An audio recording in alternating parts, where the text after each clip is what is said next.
From the very beginning, we are warned that we will face many enemies, but also many friends. And right from the start, we encounter terrifying little creatures that have no narrative significance. I was even a bit disappointed because, while the smiling creatures in the third chapter were somewhat integrated into the story, the terrifying ones seemed to be added just for the sake of introducing new monsters, purely to attract the audience to the new chapter. Yes, from the story's perspective, I am definitely disappointed, but in terms of gameplay, the developers put in some effort. It's worth noting that the little monsters now amusingly jump. They simply pop up and jump very far, making it hard to dodge them. By the way, if they hit you, you don't get a one-time jump scare and death. They just deal damage to you. This is definitely a plus. Also, just like the smiling creatures, they are afraid of fire. Among these small creatures, there are also Huggy Wuggies, the very same small, colorful characters. I didn't expect them to be the colorful Huggies, meaning the separate mascots. Of course, they could have used regular toys for sale in the experiments, but most likely the scientists only used full-fledged mascots. Essentially, they work on the same principle as the little terrifying creatures. There's also a unique boss for them, Baba Chops. However, the only thing that sets it apart is its size. Other than that, it's exactly the same. As the game progresses, we find out that there are also friendly, smiling creatures and mini Huggies. They reside in their own safe location, which we can return to after each mission or to rest, and this is the very safe haven mentioned in the title of the 4th chapter. The friendly characters don't really do much, they only complain that they're very hungry. And what's most interesting is that hunger doesn't awaken any aggression in them and they don't start eating each other like the others. Apparently, unlike the others, they haven't tasted blood and flesh, which is why they're so calm. They're also too weak. Here we meet the long-awaited Boogie Bots, and it turns out there are several of them. They perform their functions. The red Boogie Bot is a medic who heals the other creatures, and the green one is called Scout, and is responsible for opening and closing the gates in the safe haven. Kissy and the Poppy doll also returned, and they help us in this chapter just as much as they did in the previous ones. Well, Kissy has a valid reason. She's injured. Who attacked her at the end of the 3rd chapter is still unknown, but she remains our ally until the end of the game. Even though the Poppy doll ran away, I think she'll return too. Now, we're moving on to the real titans we need to fear, Yarnaby. How many years and how many winters did we wait for this creature? As expected, it's better to hide from it than to run, although the developers do give us the option to escape, and they mark our next missions with a sprint. Despite its cute appearance, Yarnaby is quite a dangerous and aggressive creature. It's easily distracted by sounds, so we need to move very quietly. Although sometimes that's just impossible because we're turning things on and off, opening stuff and so on. Thankfully, it can only be on the ground. With those claws, it can't climb walls. Sometimes you can detect Yarnaby's approach by the music. Also, Yarnaby can reach us even in places it can't crawl into, but it will only do so if it spots us. However, it's easily flammable due to its fur, and that's its main weakness. Our long-awaited Pianosaur, but don't get your hopes up meeting him, because we don't even get to play with him. Our dear Pianosaur will be taken away as soon as we meet him, meaning there's only a cutscene with him. They added the character just to remove him. Before that, he even had a whole teaser dedicated to him. In general, we didn't get to see Pianosaur in all his glory. The next friend is Doey. He helped us by carrying us across chasms, throwing us missing items, and seemed like a very friendly clay-like character. But as noted by the scientists at Playtime, during the creation of Doey, he proved to be the most dangerous experiment. It's not just that he can pass through rubble or even through walls when there's a crack, even a small one. He's essentially invulnerable. And what's more, he demonstrated very aggressive behavior. This is because Doey contains 3 personalities which surfaced when Doey was very upset because his safe haven had been destroyed. He had built and protected it. In the end, after getting angry, Doey transforms into a giant iguana, and in his mouth, we can see all 3 of his personalities, Kevin, Jack, and Maddie. Jack is the very child who fell into the dough mixer during the factory tour at Playtime. The others seem to be orphans taken from the Playcare shelter, and maybe that's why in one of the tapes, Doey didn't recognize his parents who came to get him. It was because another aggressive personality was speaking through him, and judging by everything, he killed them. During the boss fight with Doey, he demonstrates all his abilities. Not only does he transform into different monsters or pass through various gaps, but he also creates spikes from his clay body which he can shoot. But the main weakness of this clay Doey is cold. If we freeze him, we essentially solve the problem. However, it's not enough just to freeze him. Sooner or later, he will melt, and at that time, he needs to be shattered into pieces, which will ultimately kill Doey at the end of the chapter. Now, here's our supposed main boss of the 4th chapter. Doctor, as it turns out, the Doctor isn't TV Man. Those very TV men are the bodies of the Doctor, and he controls them like toy soldiers.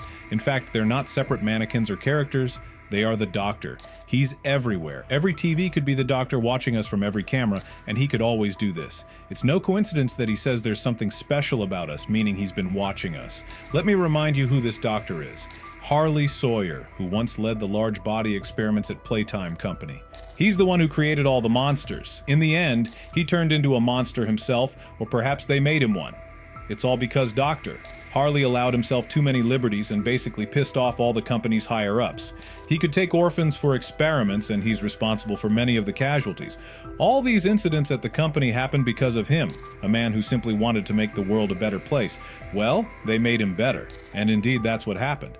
After all, he can control an entire factory. Yes, all the monsters we encounter in the 4th chapter are the Doctor's personal pets, as he calls them, and they all obey him. I think if it weren't for the Doctor, we could have peacefully passed through all these locations because it was the Doctor who sent Yarnaby, the nightmare creatures, and others after us.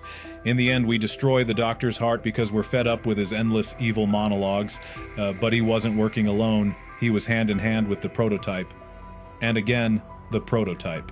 In the end, the main character is still him. And he had a great opportunity to kill the Doctor, but the Doctor needed his knowledge. By the way, we learned a bit more about his body structure. It's the King Scorpion.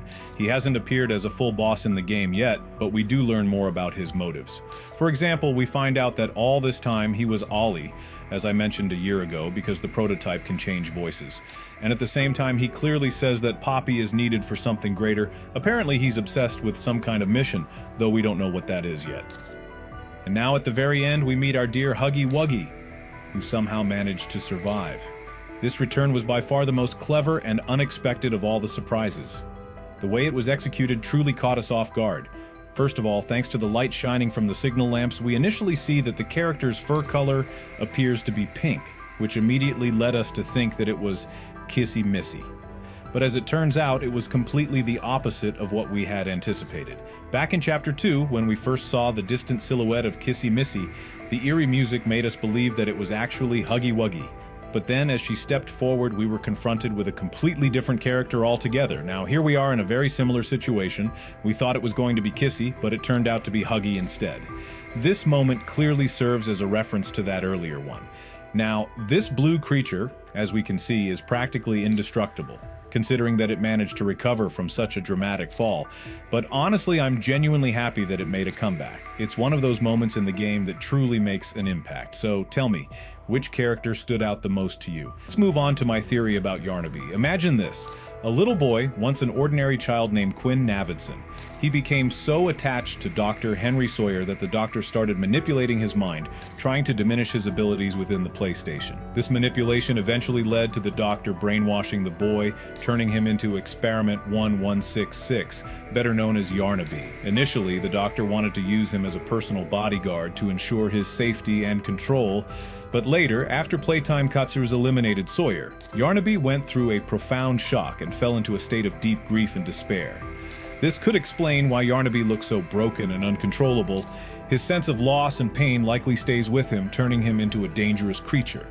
My theory is that the higher-ups saw the same potential in Yarnaby as they did in Sawyer, ultimately turning him into a kind of guard or surveillance tool in the prison. There's a good chance that the desk and surveillance camera in Yarnaby's trailer once belonged to Henry Sawyer.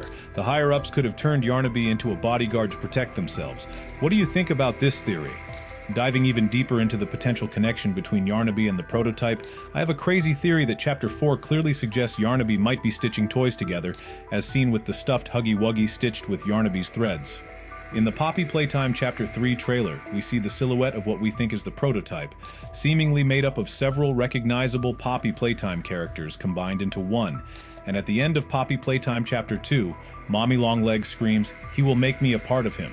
Could it be that Yarnaby is the one connecting these toys to the prototype? If not, then Yarnaby could be copying Experiment 1006. Let me know what you think about this crazy theory.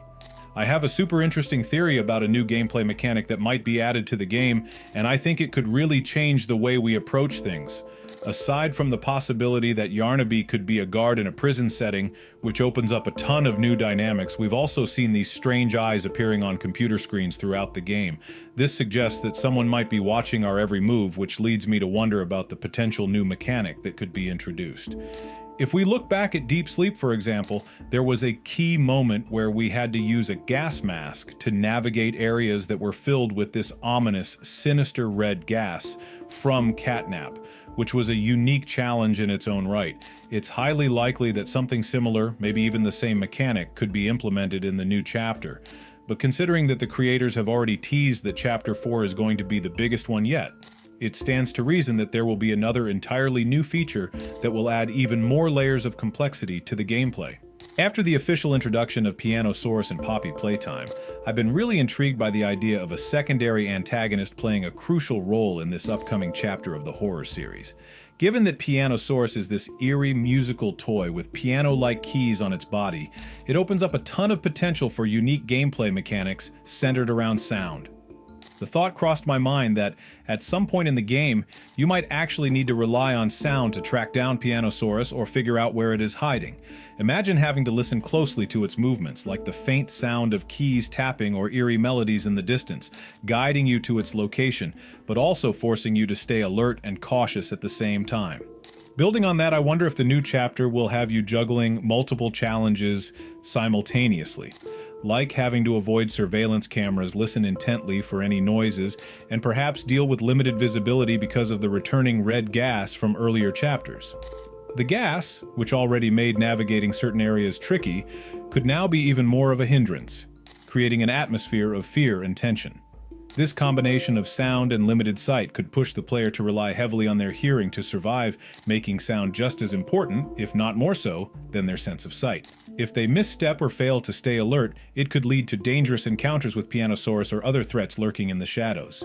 This type of gameplay could add an intense layer of immersion and strategy to the game, where every sound could be a clue or a threat. Do you think this theory holds up, or am I just getting too carried away with the idea? Let me know what you think in the comments. I'd love to hear your take on it.